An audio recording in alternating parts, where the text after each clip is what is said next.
For the objective, first one is to ensure the preservation and continuation of specific genetic traits or characteristic of the original culture by periodically transferring cell or tissue to fresh growth media.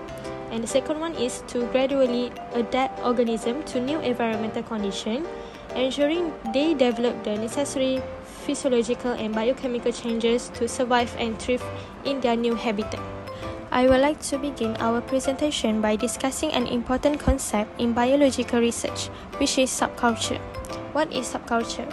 Subculture is subculturing in plant tissue culture involves transferring plant tissues or cell from one culture medium to a fresh medium to promote growth and multiplication. Next, there are three fundamental abilities of plant, which is the totipotency, the differentiation, and the competency. Here is the material used for subculture process. First, caladium plant. We must choose a healthy part of caladium plant, typically young leaf or shoot tips.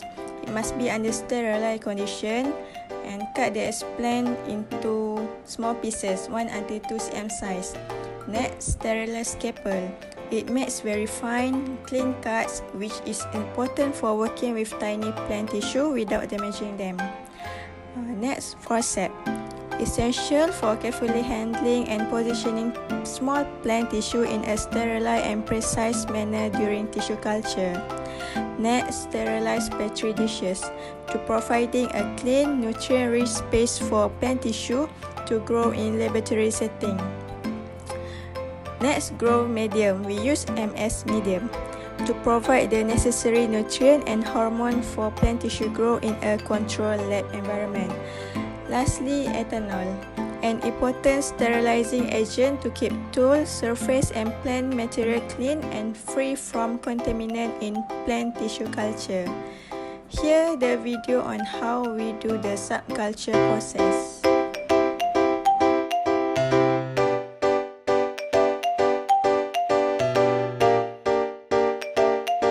Some steps to ensure successful growth.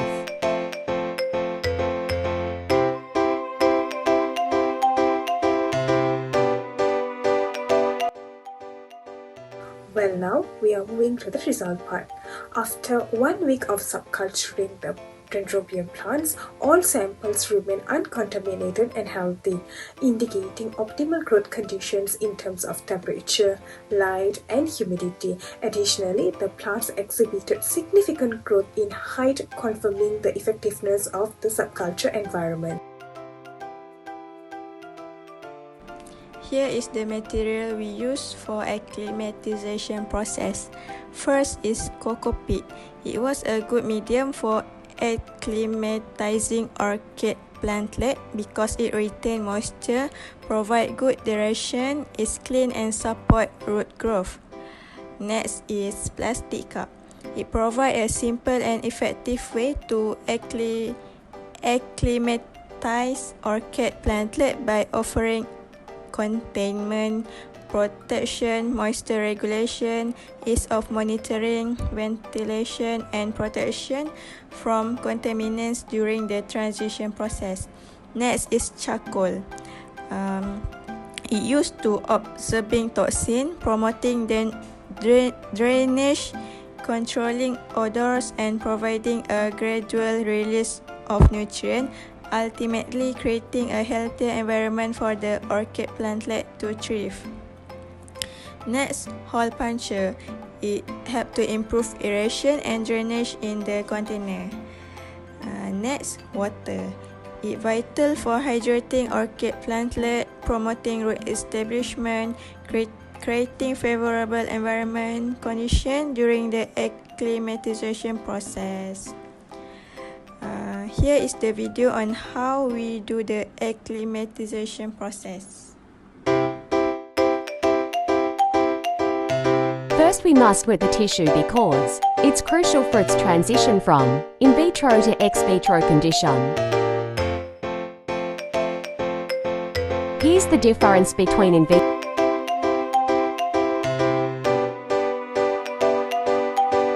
and put the plant carefully on the tissue.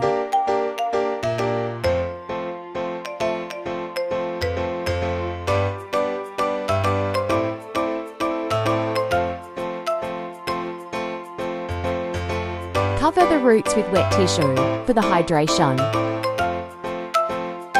and leave the plant for 3 days.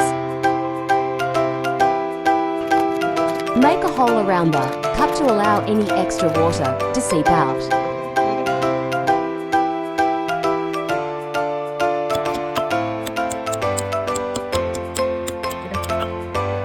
First add charcoal at the bottom of the cup. Layer it with the coca peat.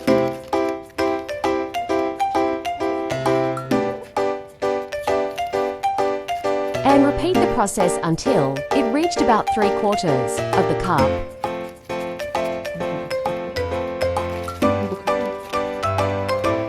Pick one plant and position it in the centre of the cup and spreading the roots evenly.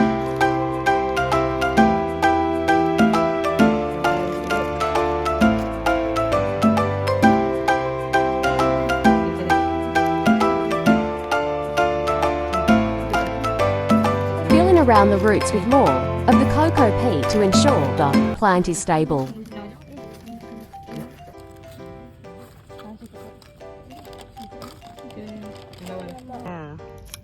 Water the plant thoroughly, allowing the excess water to drain out of the cup. Here we are moving to the next part of the video. Over a 2-week of acclimatization period, Dendrobium plants grown in a medium of charcoal and cocoa peat remain healthy, with several plants showing noticeable leaf growth. This indicates that the selected medium supports the health and initial growth of Dendrobium plant effectively. This part will be the discussion for subculture and acclimatization process. So firstly, our subculture process utilized Oncidium as the base plant, and we are pleased to report that our plant just show no sign of contamination. This indicates that our plant have been successfully cultured. However, upon examining the subculture plant of our peers, we observe a stark contrast. The leaves of their subculture plant have turned yellow and some have already perished. A layer of white material has formed on top of the nutrient agar gel, and some of it has even grown inside the agar, adhering to the roots of the young plants. As time passed, the white substance has transformed into a blackish color, indicating severe contamination. We suspect that the contamination may have resulted from a lack of knowledge about proper sterilization procedure. Furthermore, most of us fail to wear masks, which allow us to inadvertently contaminate the plant through casual conversation. Additionally, we did not use a Bunsen burner to sterilize the jar lid when opening and closing it, which contribute to the contamination. And this next page will be the discussion for acclimatization. So, acclimatization is the process of gradually adapting young plants to their surroundings. For this purpose, young Dendrobium plants were selected. As Dendrobium is a delicate species, excessive watering can lead to root rot, crumb rot, and various infestation. Therefore, controlled watering is crucial when cultivating this orchid. When transplanting the Dendrobium into a cup, a carefully selected medium was used, comprising charcoal and cocoa peat. These components are essential as they enhance soil drainage and retain water effectively, ensuring the roots receive the necessary moisture while preventing waterlogging, which can cause root rot.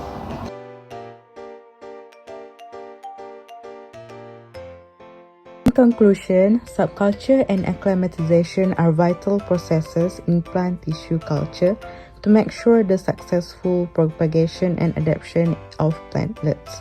Subculture process is crucial for ensuring a continuous supply of plantlets, while acclimatization is important because the plantlets grown in vitro are often delicate. This gradual adjustment helps the plantlets develop stronger root system and adapt to natural light and air. Recommendation: sterilize all equipment properly. Proper sterilization kills any microorganism that might contaminate the agar and plant tissue. Implement aseptic techniques. Proper aseptic techniques prevent contamination from human contact and environmental exposure. Regular monitoring and quality control. Early detection and isolation of contaminated cultures helps maintain the overall sterility of the culture environment. Lastly, maintain optimal soil and water to support healthy root development and overall plant growth.